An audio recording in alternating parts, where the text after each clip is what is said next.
दिल्लीवाल्यांना काय दाखवतोय तू ताकद? टोटल देशाच्या लोकसंख्येमध्ये तुमची ताकद किती किती टक्का तुमचा? त्यामुळं महाराष्ट्रातला ओबीसी सोड, पण देशातला ओबीसी एकत्र आला तर तुझं काय होईल? आणि तू दिल्लीला कशाला जातोय? अरे तू तिकडं अमेरिकेत, युगांडामध्ये, स्वित्झर्लंडमध्ये जा, तिकडं तुझी गरज आहे. तर तुझं ज्ञान किती अफाट आहे. तुला इंटरनॅशनल आरक्षण पॉलिसीचा तू अभ्यास कर, रिझर्वेशन पॉलिसीचा. जगामधल्या 119 देशामध्ये आरक्षण दिलं जातं. ते सत्ताधाऱ्यांना नव्हे, राज्यकर्त्यांना नव्हे, डॉमिनंट कास्ट असणाऱ्या माणसांना नव्हे, त्या देशामधल्या. तू खरं तर तू दिल्लीच्या लायकीचा नाही, तू अमेरिकेच्या लायकीचा आहे, तिकडे जा. असं बोललेलो नाही मी काहीच. मी एवढंच बोललोय की आपल्याला आंतरजातीय विवाह, 11 आंतरजातीय विवाह करूया, आमची मुलं तयार आहेत, अशा पद्धतीचं ते वक्तव्य होतं. मी कधीही कुठल्याही माता भगिनीचं नाव घेतलेलं नव्हतं. मी त्यांना एवढंच सांगायचं होतं की 100 वर्षापूर्वी ज्या राजर्षी शाहू महाराजांनी 100 आंतरजातीय विवाह घडवून आणले, त्यामधले पहिले 25 विवाह हे मराठा धनगर घडवून आणलेले आहेत. आणि शाहू महाराजांनी कायदा पारित केलाय. आत्ताच महाराष्ट्र शासनाची योजना आहे, आंतरजातीय विवाह करणाऱ्याला 50,000, SC STतल्या बांधवांबरोबर जर आंतरजातीय विवाह झाला तर केंद्र शासनाची 2.5 लाखाची योजना आहे. मी फक्त शासनाच्या योजनेचं ब्रँडिंग केलंय. शासन पैसे देतं, पैसे आंतरजातीय विवाह करायला. आणि तुम्ही गेल्या 2 वर्षामध्ये आम्ही मागास झालो, आम्हाला ओबीसीचं आरक्षण, आम्हाला BCचं आरक्षण मागताय. तुम्ही मागास झालाय म्हणताय. आणि मी नुसतं एवढं शाहू महाराजांचं एक वाक्य तुम्हाला सांगितलं तर तुमचा लगेच जातीचा दंभ एवढा उसळून आला. जात वर्चस्वाची भावना, क्षत्रियत्वाची भावना बघून घेऊ, तुडवून काढू, ठुकून काढू, 11 जणांची टीम बनवू. अरे आम्ही काय तुम्हाला काय कुठलं काय अरबस्तान पाकिस्तान मधनं आलेले वाटलो काय? गावागावात आम्ही आहोत. तुम्ही रस्त्यावर उतरत असाल तर काय आम्ही रस्त्यावर उतरणार नाही का? त्यामुळं असल्या धमक्या बिमक्या, पोकळ धमक्या कुणाला द्यायचे त्याला द्या. आमच्या नादाला तुम्ही लागण्याच्या भानगडीत पडू नका.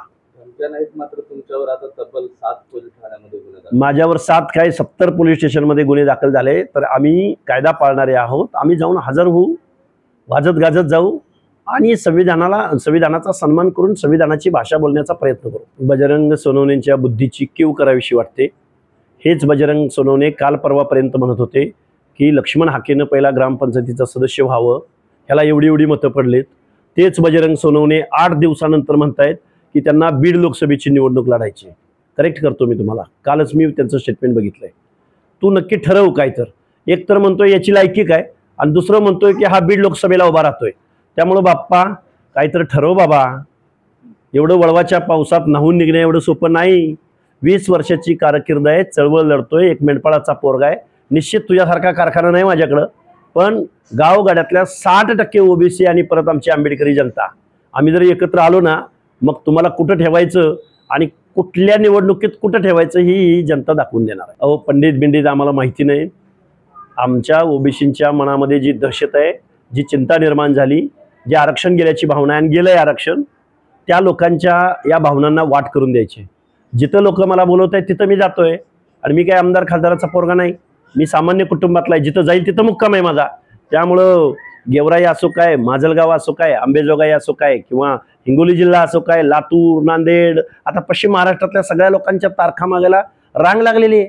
त्यामुळं हा ओबीसीचा महाएल्गार आहे आणि त्याची सुरुवात, मला अभिमान आहे या बीड जिल्ह्यामधल्या, माझ्या गेवराईमधल्या बीड जिल्ह्यामधल्या लोकांचा, की ज्या भूमीमधनं ओबीसी आरक्षण संपवण्याची चळवळ लढली गेली, त्याच मातीमध्ये त्याच भूमीमधल्या या सगळ्या लोकांचा आग्रह आहे. मी त्यांना फक्त वेळ देतोय, याच्यापेक्षा दुसरं काही नाही. दंड थोपवणं किंवा त्या ठिकाणी जाऊन मॉब एकत्रित लोकशाहीमध्ये आम्हाला अधिकार दिलाय आणि दंड थोपटलेत, याच्या पलीकडे तर काही केलं नाही ना. आणि दंड थोपटून जर माझ्या माणसांच्या मनामध्ये मी जर एक त्यांना भाषा देत असेल, लँग्वेज देत असेल, चळवळीला एक औरा लागतो, एक इमेज लागते, एक गाणं लागतं, एक झेंडा लागतो, ते देतोय मी. आम्ही सगळेजण लोक प्रतिकात्मक दृष्ट्या लोकशाहीचे सर्व बंधनं पाळून एकत्र येतोय. त्यामुळे कुणाला इंगळ्या ढसायचं कारण नाही. आणि दंड यासाठी थोपटतोय, तुम्ही ज्या पद्धतीने वागताय त्याच पद्धतीने आम्ही उत्तर द्यायला तयार आहोत. बघा, धनगर समाजाच्या ST आरक्षणासाठी 2014ला बारामतीमध्ये लाखोचा जनसमुदाय घेऊन 9 दिवस उपोषण करणारा हा लक्ष्मण हाकेचा आहे. धनगर समाजाला ST मिळणं अथवा बंजारा समाजाला ST मिळाली तर मला आनंद आहे ना त्यामध्ये. आणि त्यांचा तो अनेक वर्षांची ती लढाई आहे.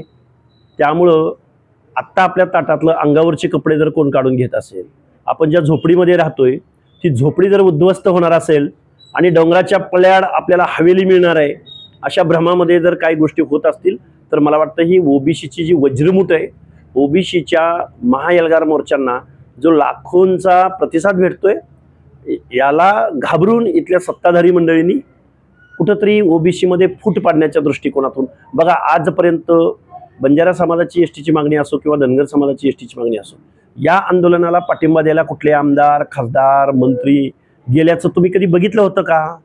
काल राजेश टोपे जाऊन जालन्यामध्ये ज्यांनी ज्या आंदोलनाला पाठिंबा दिला, याच राजेश टोपेने कधी धनगर समाजाच्या आंदोलनाला पाठिंबा दिला होता का? ज्या पंडितांनी, विजय पंडितांनी बंजारा समाजाच्या आंदोलनाला याच्या अगोदर कधी पाठिंबा दिलेला ऐकिवात आहे का?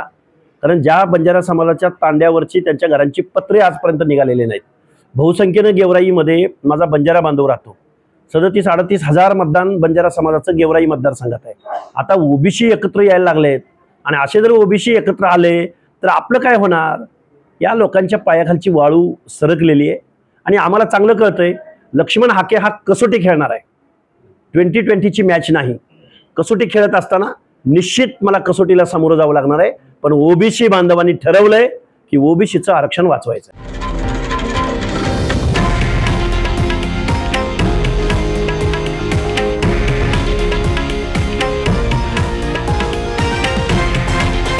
हे आहे देशातील नंबर 1 न्यूज नेटवर्क आणि आपण पाहत आहात TV9 मराठी, एकमेव.